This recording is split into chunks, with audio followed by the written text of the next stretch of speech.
November 13th, 2012, Tuesday. Hey, there's supposed to be an eclipse today, Bioforce said as they sat down to begin the day's academic study. Eclipse is doing what? Olympian asked. Not your pal eclipse, a solar eclipse today, early afternoon, Virtuoso said. Olympian made some fast gestures with his hands. What was that? Cosmos asked. You're my anchor. You're supposed to know the signs, Olympian said in frustration. You and Darkspeed are the only ones who know your made-up language, Cosmos said. You're supposed to know it too. Virtuoso found a reason to get back in the conversation and said, Olympian, tell me, how is it that you struggle with chemistry and yet you made up a whole language that you speak faster with your hands than you can speak with your mouth? Yeah, in 2 weeks, Cosmos added. Simple. Chemistry isn't tactical. If it has to do with combat, I'm a Greek god, Olympian said. Oh, please. Then what about Darkspeed? He's a mortal that's been blessed by the Pantheon, Olympian said. You keep talking about pagan gods and I'll be having a conversation with your Greek Orthodox mother about your fixation, Virtuoso said as Miss Waldron entered the room. Olympian knew he was in a tough spot with that last statement. We won't get to see the solar eclipse. We'll be stuck in here, he said loudly. Miss Waldron looked over at Olympian. That's right, Olympian. We have a solar eclipse today. I'm glad to see you're paying attention to current events. Olympian returned a cocky smile to the others as he continued. I don't suppose maybe we'll be able to take a field trip outside? Sadly, no. The path of the eclipse will pass through northern Australia and we won't get much of a view. I thought a solar eclipse blocked the sun for everyone. No, but since you're interested, we can add that in with your studies today. Let's go to our stations and start our work. Make sure he learns the difference between comets and meteors. Since he's nicknamed a meteor puncher, it would sure be nice if he knew the difference, Virtuoso said. I think that's a great idea. Since you're showing an interest in celestial events, I think it would be an appropriate time to add that to your study program, Miss Waldron said as the students made their way to their stations. Virtuoso and the rest of the team returned the same cocky look to Olympian. Act brainy and get treated brainy. Have fun studying celestial events, solar eclipse boy. When I grow up, I want to be just like you, Cosmos said with sarcasm. Laugh it up, was all Olympian could think to say.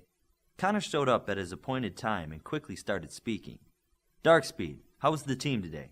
We're good, Coach. Nothing new to report, Darkspeed said. Good. Congratulations for a perfect 7 of 7 victories on the last set of matches.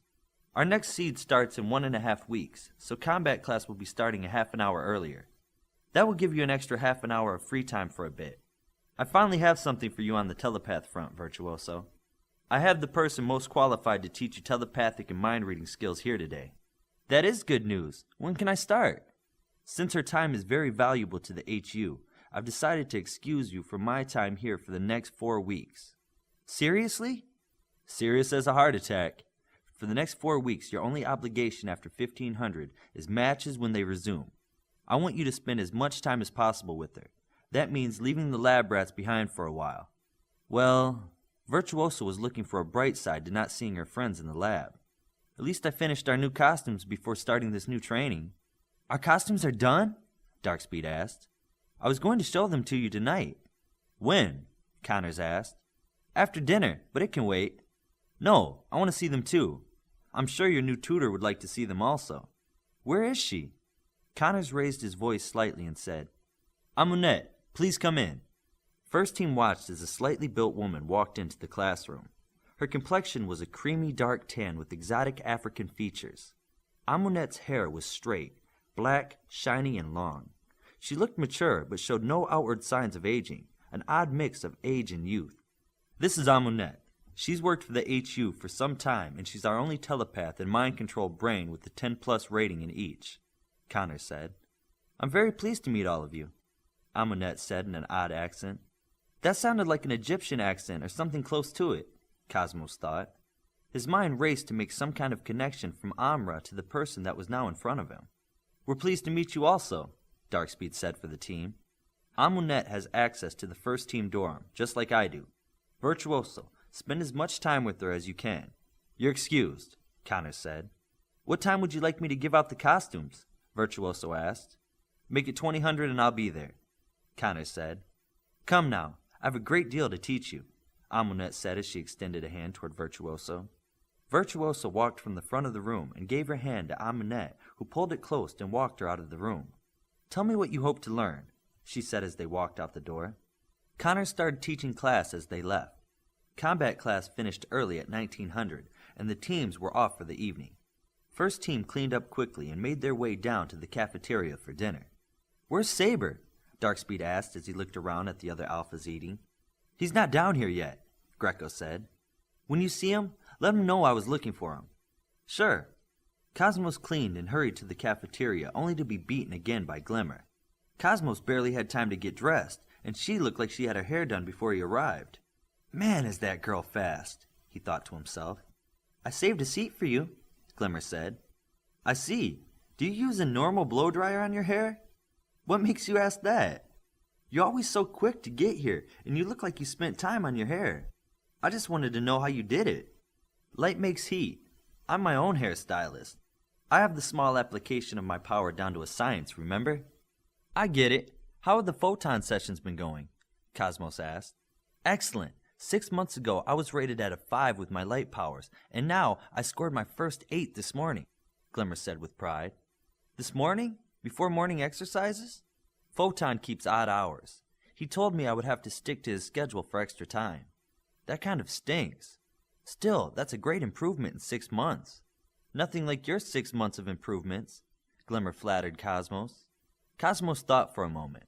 6 months ago, I was on summer vacation playing Legos with my little brother. The local paper they deliver had some information about summer classes offered. That's when I signed up for this course on ancient architecture. I haven't told you this story, have I? "No, tell it to me." Cosmos shared the story of how the Omni power first made itself known and the events that followed after. "I really had no idea why I was invited here." "Well, I'm glad you're here." "Oh, I have something you will be glad about. It's huge," Cosmos said excitedly. "What is it?" "What time is it?" "It's 1953. Why, what's going on?" Cosmos ignored her and touched his earpiece. "Coach? Are Glimmer and Saber cleared to come into the dorm?" "Okay, see you in a minute." Glimmer smiled at the excited Cosmos. "Tell me what it is." "It's a surprise. I have a surprise for you. Come on." Cosmos hopped up from the table and led her up to first team dorm. "I was about to call you," Darkspeed said as Cosmos and Glimmer entered into the room. Glimmer turned her head to see a person she didn't recognize in the room. Connor saw the two of them make eye contact. "Glimmer, this is Amunet. She's a telepath into Tutor Virtuoso," Connor said. "I'm very pleased to meet you," Glimmer said as she extended a hand to Amunet. Amunet showed manners and grace in her movements as she responded to her. "I'm also pleased to meet you. I hope we have more time to talk later." Amunet knew Virtuoso was ready to start handing out the surprises. "Darkspeed, you're the leader, so you're first." Virtuoso handed him a large canvas duffel bag. Darkspeed blinked next to her and took the bag. "Thank you." He then blinked into his room and back out in his new costume.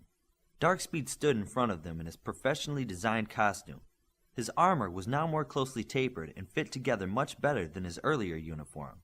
The base color was still flat black, but with a deep green that faded in on the front and back of his torso and outer thighs. On his chest was the negative image of a comet or some fast-moving object in flat black. Oversized goggles that wouldn't affect his vision were on his face. His boots and gloves looked tightly integrated with the rest of his outfit. Around his waist was a belt with flat pockets, and on his thighs were other pockets. Darkspeed's forearms were wrapped with extra technology. "This fits so well," Darkspeed said. "This is the first time you've looked cool," Olympian said. "I agree. You look like a superhero," Connor said. "Can I tell him about the things in his costume?" Virtuoso asked. "By all means." "Okay." Virtuoso stood as she started speaking. "All the costumes start with the best armor we can make. Any of the hard pieces on places like forearm, shin, collarbone, shoulder, spine, kidneys, or in cases like Olympian where it was all over, they were made with solid omnium.